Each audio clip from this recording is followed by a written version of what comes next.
কিন্তু আমি আমি যে মা হতে যাচ্ছে যুবরাজ। হ্যাঁ যুবরাজ, হ্যাঁ।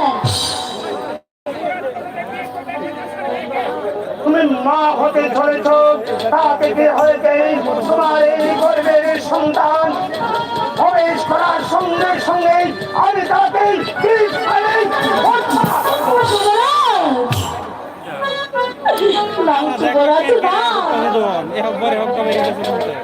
আমি তো এটাই কইতাছি তোমাকে বিয়ে করে আমার রাজবংশের নামে আমি কলঙ্ক করতে পারবো না।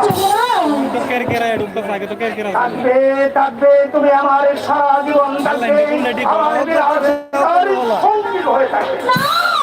একবার আইরিং খুললে একবার আইরিং লাগে একবার মোবাইলও লাগে আপনি আমাকে বিয়ে করবেন না যুবরাজ? না না না, এই যে তোমার আকাশ কুসুম কল্পনা যুবরাজ, ওরে শয়তান, তাহলে তাহলে কি তুই আমাকে ফাঁকি দিয়ে আমার সব কিছু